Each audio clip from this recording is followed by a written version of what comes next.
Cité Radio, bienvenue dans les rendez-vous de l'IGAIA.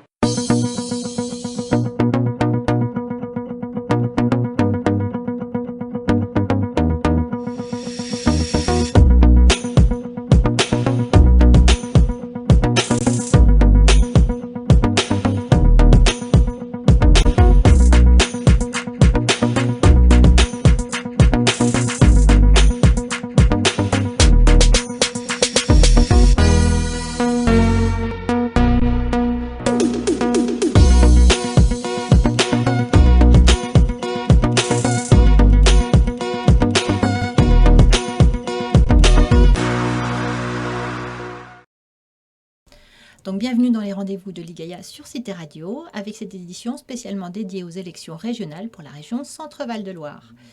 Alors il y a 7 listes qui sont en lice, avec un scrutin qui auront lieu les dimanches 20 et 27 juin prochains. Et Cité Radio vous propose de partir à la rencontre des hommes et des femmes prêts à s'engager pour leur région afin de mieux les connaître, mieux les comprendre, découvrir les programmes et les idées qui les animent. Et notre invité du jour est Emmanuata Girard. Emmanuata, bonjour. Bonjour. Alors, vous êtes sur la liste de François Bonneau, Plus fort ensemble, je crois. C'est ça. Alors, pour commencer, donc, bienvenue. Merci d'avoir répondu à l'invitation de Cité Radio. Et je vous propose de vous présenter, vous, pour commencer. Donc, vous, en tant que personne, quel est votre parcours personnel, professionnel, et pourquoi vous avez rejoint cette liste ? Merci à vous en tout cas pour l'invitation, vraiment ravie d'être là aujourd'hui. Alors, Emmanuata Girard, moi je suis paysanne sur la commune de Luynes, du coup sur la métropole. On a une ferme en production laitière avec transformation. Ça c'est mon activité principale du coup et professionnelle. Donc ça c'est d'un côté. De l'autre côté, je suis maman de 4 enfants avec mon conjoint. Donc ça c'est mon côté personnel. Et en parallèle, j'ai été très très engagée et militante au niveau de la Confédération paysanne pendant plusieurs années jusqu'en 2019. J'ai été secrétaire générale de la Confédération paysanne au niveau national. Et du coup, c'est ce mandat qui m'a fait d'abord travailler sur les sujets de l'alimentation accessible à toutes et tous, et sur les sujets agricoles, bien évidemment, et sur la PAC aussi, également, la politique agricole commune. Et par ce travail et ces différents dossiers, j'ai eu l'occasion de rencontrer à diverses occasions François Bonneau. François Bonneau avec qui on a pu débattre sur les dossiers, on a travaillé, on a construit et avancé ensemble sur les dossiers. On n'était pas toujours d'accord, mais en même temps, on trouvait souvent une solution. Et alors ça, c'était du coup la partie personne, relations humaines. Et en parallèle, mon engagement à la Confédération paysanne, du coup, s'est arrêté en 2019. Enfin, s'est arrêté. J'ai pas souhaité le renouveler, mais la compétence de la région au niveau agricole et au niveau de l'alimentation m'intéressait fortement parce que c'est quand même des dossiers qui me portent. Et puis après, les inégalités, la justice sociale sont vraiment des valeurs que je veux défendre. Et je pense que l'échelon régional est intéressant. C'est pour ça que, du coup, j'ai fait le choix d'être aux côtés de François pour du coup, renouveler son mandat et pour être là et être présente sur la liste, du coup, dans le département d'Indre-et-Loire. Voilà. Parfait. Et bien, du coup, est-ce que vous pouvez enchaîner à présenter un peu François Bonneau, donc l'homme également, son parcours. Et donc, lui, c'est le président sortant. Et donc, de nous définir un petit peu son parcours et son mandat, éventuellement. Alors, son parcours, je ne veux pas le résumer. Je pense que j'ai pas les moyens de le faire aujourd'hui. Après, moi, sur l'expérience que j'en ai, c'est que je pense que c'est un homme qui, par ses valeurs humanistes mais en même temps de lien avec le territoire, je pense que c'est quelqu'un qui... J'ai bien aimé une expression récemment, il fait ce qu'il dit, en fait. Donc, à chaque fois qu'il a proposé des choses, il arrive à trouver un centre commun, en fait, à rassembler déjà. Il est rassembleur. Et ensuite, il arrive à donner les moyens pour parvenir à monter les projets. Donc, c'est vraiment une des raisons pour lesquelles j'ai vraiment souhaité être à côté de lui. Et ce qui est intéressant, c'est de voir sa manière de rassembler. Du coup, dans l'équipe, on a la chance d'avoir divers parti, mais ou autre. Et du coup, ces gens sont vraiment tenus par la personne, en tout cas. Il arrive à fédérer les différents mouvements politiques qui composent la liste. Oui, je pense qu'en fait, ça chapeaute, en tout cas. Là, c'est la personne qui chapeaute le dessus. Voilà. Parfait. Alors, je vous propose de passer dans une petite séquence de portraits chinois pour vous connaître un petit peu plus. D'accord. Parce que ça permet d'avoir des questions décalées et de vous découvrir sur des points qu'on ne peut pas aborder en temps normal. Ah non. Donc, pour commencer, si vous étiez un objet. Si j'étais un objet, les lunettes, pour voir en fait ce que tout le monde voit. Très bien. Si vous étiez une couleur. Moi, j'aime bien le vert quand même. Hein. C'est la nature et du coup, c'est l'horizon. Très bien. Une musique.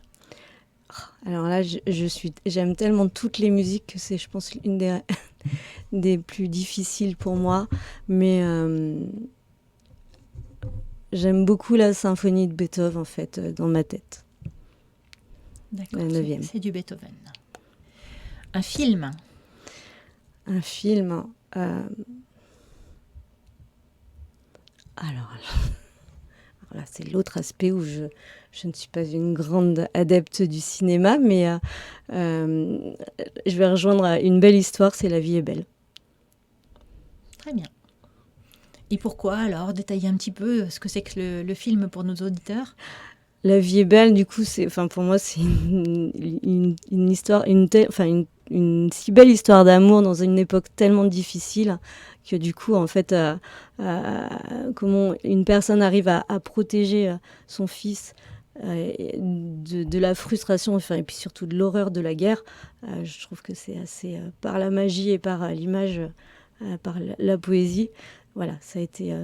Mon mari m'a fait découvrir ce film et j'en suis toujours assez sensible. Et donc pour les auditeurs qui souhaitent regarder, c'est le film avec Roberto Benigni. Exactement. Voilà, qui protège son fils, effectivement, qui se retrouve dans un camp de concentration et qui arrive à faire comme si c'était un jeu et à lui faire traverser cette période-là, même si lui, il l'a fini de manière tragique. Voilà.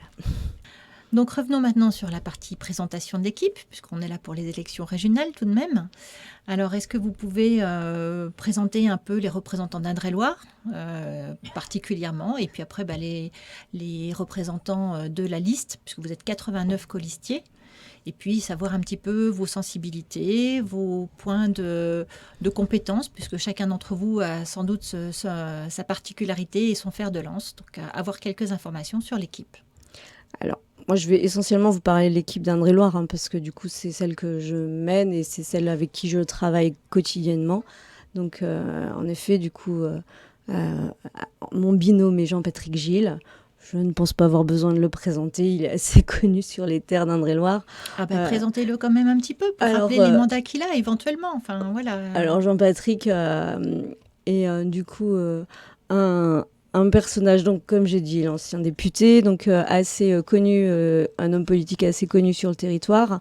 En tout cas, pour moi, c'est un binôme très très complémentaire avec moi, étant donné que je ne suis pas encartée et que je n'avais pas d'antériorité politique. Il a une analyse de la campagne et de la vie politique assez intéressante. Donc, il est toujours un petit peu en parallèle des débats, mais assez pertinent quand même. Donc, on va démarrer par Jean-Patrick. Voilà, alors Michel Marek du PC, qui est de Château-Renaud, qui est professeur des écoles à la retraite. Et sa priorité pour la région, ce sont les enjeux territoriaux. Ensuite arrive Mohamed Moulet, qui du coup est de Jouer-les-Tours, qui est vice-président sortant à la région sur les sports. Ensuite Catherine Gué, qui est présidente du BIGE de Mont. Pierre-Alain Roiron, le maire de Langeais, qui est également conseiller régional sortant. Pour lui, sa priorité, ce sont les services publics de la proximité. Isabelle Texera, qui est à La Riche, qui a 49 ans et qui souhaite un accès aux soins de qualité. En 8e position, Charles Gérardin. Charles Gérardin, c'est notre mouvement écologique, c'est Cap Écologie, et également conseiller régional sortant, qui est de Fondettes. Ensuite, Cathy Manchmassé, vice-présidente sortant de l'éducation, qui aujourd'hui est première adjointe à Tours. Mathieu Richer. Alors, Mathieu Richer, il est du Parti radical de gauche et il est professeur au lycée agricole de Fondettes. Marie Plantureux, c'est un peu notre perle, qui est très très active et qui est infirmière libérale à Amboise. Ensuite, on a Michel Soulas, l'ancien chef d'établissement retraité de Saint-Pierre-des-Corps. Nawel Hossein, alors ça c'est un peu le binôme de Marie, c'est aussi une petite perle, enfin pas petite d'ailleurs, qui est principale adjointe à Saint-Pierre-des-Corps également, et qui est également nouvelle en fait dans cette campagne et dans ce milieu politique. Adrien Debré, petit-fils d'Olivier Debré, et qui du coup est très impressionné par l'humanisme de François Bonneau et donc souhaite réellement faire découvrir en fait les compétences de la région aux chefs d'entreprise en fait de la région, et du coup faire une sorte de coordination entre ces deux acteurs différents qui parfois sont pas toujours ensemble. Marie-Pierre Cuvier, 56 ans, elle est enseignante et elle vit à Tours.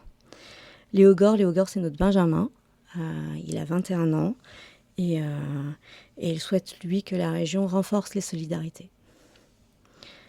Rabia Bouakaz, elle est de Lariche, elle est élue à Lariche. Et sa priorité pour elle, c'est l'accès à l'emploi. Fabien Lemaitre, qui est également de Saint-Pierre-des-Corps. On a Martine Tartarin, qui est maire dans le sud de l'Auchois. Et Yves Godard, avec qui j'étais ce matin sur le marché de Chinon, qui du coup est directeur d'une maison de retraite et un grand défenseur en tout cas du milieu chinonnais. Voilà. Parfait. Donc, un petit peu tous les milieux, du rural, du métropolitain, un petit peu tous les milieux. C'est ça, ouais. Géographiquement, on a essayé de mettre les secteurs diversifiés. Alors, il y a quand même une majorité sur la métropole, on ne va pas le nier. Mais voilà, on a essayé de prendre quand même des personnes des extérieurs. Et ça, c'est un sujet sur lequel je tenais énormément. Et sur la partie programme maintenant, vous êtes donc l'équipe sortante. Alors pas vous particulièrement parce que vous n'étiez pas dans l'équipe actuelle, mais quel est le programme par rapport à l'existant et comment vous allez le continuer ou ne pas le continuer dans le mandat à venir? En fait, on va le continuer, on va le renforcer. En gros, on a 4 mesures phares qui sont ressorties. La première, par exemple, c'est sur la santé. Au dernier mandat, la région avait proposé de salarier des médecins. Du coup, cette mesure, elle est renforcée. On s'engage à salarier 300 médecins pour la région. Voilà, donc ça, c'est en plus à la sortie de la crise sanitaire, je pense que c'est vraiment essentiel. Et aujourd'hui, on a des secteurs qui sont... Alors, nous, en Indre-et-Loire, on a un petit peu quand même sauvé par cette grande pénurie, mais dans d'autres secteurs, c'est vraiment un cas qui est très compliqué, où les médecins font des heures impossibles et où du coup les patients ne trouvent plus de médecins. Donc voilà, il faut vraiment prendre ce dossier en main, et c'est d'ailleurs un des dossiers prioritaires qui ressort dans les sondages. Ensuite, on a du coup la création de 20 000 emplois de demain. On sort de cette crise sanitaire, on sort de cette époque qui est assez étrange, on va dire. Tout est étrange, voilà. Donc, surréaliste. Voilà. Donc on essaye d'avoir de la résilience. Et donc du coup, la région s'engage à créer 20 000 emplois qui nous permettent du coup de faire cette résilience, que ce soit sur l'environnement, sur les nouvelles mesures, les nouveaux projets. Ensuite, on a le projet au niveau de l'agriculture, par exemple, de mettre du 100% local dans tous les lycées en fait, de la région. Donc ça, c'est un volet... alors, c'est un peu mon dada parce que c'est sur l'agriculture. Et, on a quand même la chance d'être dans une région où les productions sont assez diversifiées. Parce que souvent, on pense à la grande plaine céréalière de la Beauce. Mais en même temps, nous, par exemple, en Indre-et-Loire, on est sur un département qui est lié à de la polyculture élevage, on appelle ça. Et du coup, on a une production assez diversifiée. Donc, voilà, je pense que les productions qu'on a peuvent approvisionner les lycées du coup, de l'ensemble de la région. Et la dernière mesure, elle est complémentaire aussi au bilan en fait, de M. Bonneau, puisque à l'époque, ils avaient proposé les transports gratuits, les transports scolaires gratuits, ce qui a été fait. Et aujourd'hui, du coup, on propose les transports gratuits pour les 18-25 ans, donc pour la tranche au-dessus. Et voilà, donc c'est une fois de plus une mesure qui renforce en fait le bilan qui était déjà en place. Très bien. Alors maintenant, on va prendre les points un petit peu les uns après les autres. Qu'est-ce que votre liste prévoit au niveau du développement économique, par exemple, en cette sortie de crise? Alors, au niveau du développement économique, on prévoit un vrai renforcement sur la formation, du coup, pour renforcer en fait du coup le potentiel pour que les gens puissent retrouver un emploi dans les entreprises existantes. Donc du coup, il y a les deux structures qui existent déjà, la structure DevUp et DEFI. DEFI, du coup, la région s'engage à former des personnes pour qu'ensuite elles trouvent un CDI. Donc on a vu, et ça permet de la relocalisation d'ailleurs. Donc voilà, cet appui, il est là. Ensuite, on aura l'appui sur le numérique, bien évidemment, où du coup, on aura toujours un soutien de la région auprès des entreprises. Donc l'idée pour les entreprises, c'est aussi de leur apporter du personnel compétent à travers les formations. Exactement. Donc du coup, sur le volet formation professionnelle, puisque ça va avec, est-ce qu'il y aura des nouveautés? Est-ce que vous prévoyez quelque chose par rapport aux formations qui sont faites ici? Est-ce que vous trouvez que l'adéquation est bonne entre les formations et les entreprises? Justement, je pense qu'en fait, ça va partir, il va y avoir un forum, pas un forum en fait, du coup, une COP de la formation où du coup, on va partir des besoins en fait des entreprises pour faire le lien et trouver en fait les personnes et les formations en fait, faire un vrai lien avec les entreprises et les acteurs de la formation. Faire un matching entre les deux. Exactement.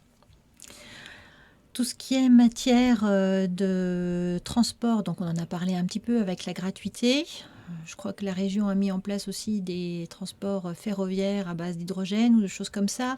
Est-ce que tout ça, c'est lié à l'écologie? Enfin, comment est-ce que l'écologie va s'articuler avec tout ça, l'environnement, l'aménagement du territoire?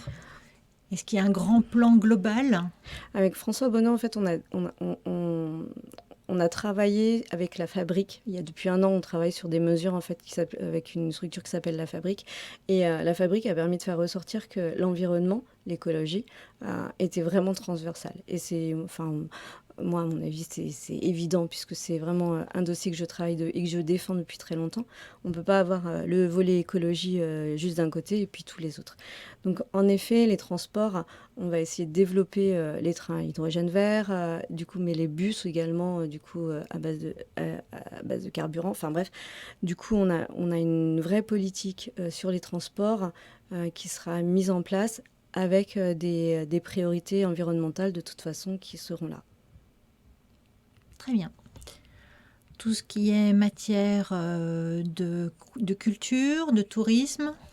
Alors, matière de culture et de tourisme, je pense que le tourisme et la culture sont un des volets que François Bonneau a vraiment défendu très longtemps et qu'il continue de toute façon. Il souhaite d'ailleurs mettre un plan de relance pour la culture et créer, du coup, avoir un grand plan de relance, un soutien aux territoires de culture. On les rencontre d'ailleurs dimanche localement pour pouvoir échanger avec eux. Je pense qu'il a toujours été, la région a toujours été présente aux côtés de tous les différents acteurs et ça se poursuivra de toute façon. Et quelque chose de particulier mis en place? Qu'est-ce qui va se passer justement dans la rencontre à venir? Par exemple, alors on parle souvent du coup des 500 ans de la Renaissance. Ça, on veut vraiment du coup le renforcer. Ça va être amplifié. La crise Covid l'a quand même un petit peu freiné. Donc du coup, on va remettre tout le dynamisme là-dessus. Et Et ensuite, il y aura la création et la diffusion en lien avec le patrimoine des espaces naturels également. Du coup, on fait une fois de plus le lien avec la biodiversité, avec les paysages, mais du coup qui est en lien avec la culture également. Très bien. Donc, je vous propose de passer maintenant à l'urne des thématiques. J'ai devant moi 10 petits papiers numérotés de 1 à 10 qui représentent chacune des compétences de la région. Et je vous propose de me proposer un premier numéro et de me donner l'action phare de votre programme sur cette thématique. Alors, je vais choisir le numéro 9. Donc, la numéro 9, c'est la santé. Est-ce que vous avez un point particulier sur la santé? On a parlé tout à l'heure des médecins. C'est ça l'action phare au niveau de la santé? Au niveau de la santé, du coup, en effet, il y a donc l'embauche des médecins, la création des maisons santé pluridisciplinaires qui se poursuit en tout cas et qui va être renforcée, et aussi un renforcement sur la télémédecine pour les territoires qui sont réellement isolés et éloignés. Et peut-être au niveau de la santé des élèves, puisqu'on parlait du bio, est-ce que ça rentre dans le cadre de la santé? Oui, en effet, on a une vraie sensibilisation sur la santé par rapport à leur alimentation. Donc oui, ce sera aussi pris en compte. Et puis aussi sur la mobilité, de toute façon. En fait, à partir du moment où où on essaye de protéger l'environnement de chacun et du coup diminuer les gaz à effet de serre et diminuer en fait les pollutions externes, automatiquement on aura... alors automatiquement, non. Je ne suis pas médecin, donc je pense qu'il y aura des répercussions sur la santé de nos enfants, mais aussi sur la santé des paysans, parce que moins ils utilisent de pesticides et mieux c'est pour eux, je crois. Je crois que ce sera meilleur pour la planète comme pour tout le monde. Voilà. Alors, un autre petit numéro? Alors, le numéro 7. Donc, la numéro 7, c'est le sport. Alors, sur le sport. Sur le sport, en fait, on s'est rendu compte qu'il y avait un décrochage du sport quand les enfants arrivaient à l'âge de 16-17 ans. Et du coup, là, la région s'engage à payer, en fait, à donner une accessibilité aux licences de sport gratuites pour les jeunes entre 16 et 18 ans. Donc ça, c'était une des mesures phares. Après, on va poursuivre, en fait... ce que Mohamed a très bien fait pendant son mandat, du coup un vrai soutien, un vrai suivi de toutes les équipes locales, enfin et régionales, dans tous les différents sports qui existent. Donc vous allez accompagner les équipes professionnelles, entre guillemets Alors, je ne vais pas m'engager à vous dire qu'on va les accompagner, mais je pense qu'en tout cas, on va poursuivre l'accompagnement qui est fait aujourd'hui. Très bien. Une autre petite thématique? La citoyenneté. Eh bien, allons-y pour la citoyenneté. Du coup, sur la citoyenneté, je pense qu'il y a un travail qui a été déjà bien amorcé par l'ancienne équipe. Et là, une des mesures phares, en fait, c'est de créer un budget participatif citoyen sur chaque territoire. Donc, du coup, on va essayer de dynamiser cet engagement et du coup, en accompagnant financièrement également, du coup, sur des projets citoyens. Donc l'idée, c'est de créer des conseils citoyens où les gens vont pouvoir participer, proposer des projets et les financer. En tout cas, ce sera pour renforcer en tout cas les contrats de solidarité territoriale, ça c'est essentiel. Du coup, il y aura aussi la création des tiers-lieux qui seront là et qui auront aussi un lien avec le développement économique, mais pas que. Parce que je pense qu'il y a une vraie participation citoyenne aussi qui est là. Alors, est-ce que vous pouvez expliquer un petit peu ce que c'est que les tiers-lieux? Parce que les tiers-lieux, c'est pas forcément connu du grand public. Du coup, le tiers-lieu, du coup, c'est un endroit en fait où on va pouvoir permettre, un peu comme les couveuses ou les espaces de coworking en fait, et où du coup en fait c'est la région qui va accompagner ces créations d'endroits qui vont permettre en fait aux différents acteurs de se retrouver et d'avoir des synergies qui vont se développer, que ce soit au niveau économique ou social et sociétal également. Et pour terminer, encore une dernière petite thématique? Alors le numéro 3. Ah, donc le 3, c'est le développement économique. Donc même si on en a parlé un petit peu, est-ce qu'on peut pousser un petit peu plus, peut-être dans l'agriculture, puisque c'est votre domaine? C'est ce que j'allais vous proposer. Donc en effet, sur l'agriculture, je pense que la région, elle a une vraie vocation à à accompagner les agricultures, parce que c'est toutes les agricultures du coup de la région, j'en ai parlé tout à l'heure, mais que ce soit aussi tiré vers le haut. Donc le premier accompagnement, ça va être d'aider à la conversion en surface en agriculture biologique, donc une multiplication par 4 de ces surfaces. Depuis 2015, on a multiplié par 2. Du coup, cette superficie, elle doit être multipliée par 4 aujourd'hui. Donc ça, c'est un des objectifs phares pour, d'une certaine manière, créer de la valeur. Ensuite, on a aussi l'appui sur la structuration des filières. Aujourd'hui, quand on est agriculteur, on a pour vocation juste de produire. On produit et ensuite la matière, elle s'en va, que ce soit dans une coopérative ou dans un autre organisme. Mais l'agriculteur perd la main et du coup perd la valeur qui peut être créée.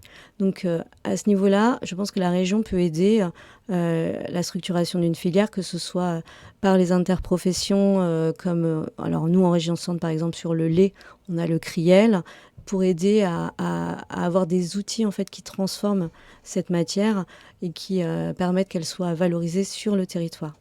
Donc je vous ai parlé de structuration de filière. Quand on parle de structuration de filière, du coup on peut aussi parler d'outils de transformation. Donc on a soit les interprofessions qui peuvent nous accompagner, mais on a aussi parfois la création de légumeries. Souvent on entend parler de légumeries, de conserveries, ou alors de coopératives laitières qui refont du fromage. Enfin, j'aime bien parler de fromage et de yaourt parce que c'est mon métier. Domaine. Voilà.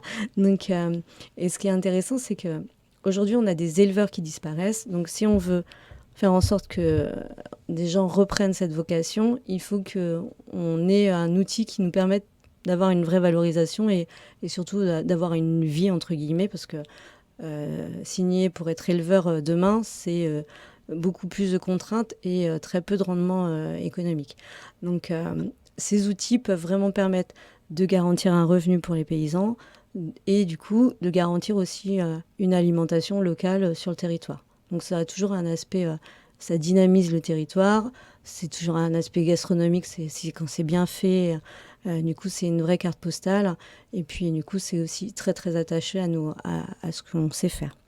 Donc c'est un vrai soutien du coup du conseil régional, oui, du coup, sur ces structures, ces filières. Ensuite, je vous ai parlé tout à l'heure de renforcement d'attractivité du métier. On a un vrai souci en agriculture, c'est que demain, en fait, on va perdre 50% de nos agriculteurs. On a un départ à retraite, en fait, sur 3 départs, on n'en a qu'un qui est remplacé. Donc, alors à chaque fois, on dit dans 10 ans, mais les 10 années, elles commencent à passer à chaque fois. Donc, il faut vraiment renforcer l'installation, en fait, l'accompagnement à l'installation de ces jeunes qui décident de s'installer en agriculteur. Mais il faut aussi également renforcer la transmission. Aujourd'hui, on a des jeunes qui veulent s'installer et on a des cédants qui sont prêts à arrêter parce qu'il est temps pour eux. Mais on a encore un gros souci de communication, de coordination. Et puis, il y a encore quelques freins au niveau législatif que la région ne maîtrise pas. Mais par contre, la région doit vraiment continuer à être présente sur cet accompagnement. Parfait. Donc, nous arrivons à la fin de cette émission. Merci. Je vous propose de la terminer avec 1 minute pour convaincre. Donc, vous avez 1 minute pour convaincre les gens d'aller voter, tout court déjà, puisqu'on annonce un taux d'abstention record. Et bien sûr, de voter pour votre liste plus particulièrement. 1 minute pour aller voter. Du coup, alors déjà, merci pour cette invitation. Je l'ai dit au départ, mais je vous remercie vraiment. Et en effet, le 20 et le 27 juin, il faut vraiment se déplacer pour aller voter parce que c'est nécessaire. Les compétences de la région ont une vraie répercussion sur notre vie de tous les jours, même si on a l'impression d'avoir un vrai éloignement. Non, en fait, la région, elle participe dans quasiment tous les projets de nos collectivités. C'est souvent effacé ou gommé. Et il faut voter pour François Bonneau parce que réellement, son bilan est positif. Il est apprécié à plus de 65% dans les sondages. Donc, il faut poursuivre cette dynamique. Les valeurs humanistes qui sont défendues, de solidarité, de justice sociale, elles sont présentes. Et d'être à l'écoute de tous. Je pense qu'il faut continuer dans cette lancée. Moi, je suis très attachée en effet à l'alimentation, mais aussi à l'aménagement et à l'éloignement de nos territoires ruraux. J'ai souvent entendu parler d'inégalités de nos jeunes dans ces territoires éloignés, ou même parfois dans des territoires très locaux, mais on a quand même ces inégalités qui existent. Je le dis souvent, moi j'aimerais qu'on arrive à échanger, à partager plus avec les contraintes de chacun pour arriver à les mettre en valeur et du coup à les accompagner. Donc il faut voter pour la liste Plus fort ensemble, parce que je pense que la lancée et la dynamique est présente avec les valeurs que nous souhaitons défendre, donc il faut y aller. Parfait. Donc Emmanuetta, merci d'avoir participé, merci pour ce moment partagé. Merci. Merci à Bruno et à Guillaume pour la technique. Et donc rendez-vous aux urnes les 20 et 27 juin prochains pour aller voter pour ces élections régionales de la région Centre-Val de Loire. Merci beaucoup. Merci à vous. Cité Radio, bienvenue dans les rendez-vous de l'IGAIA.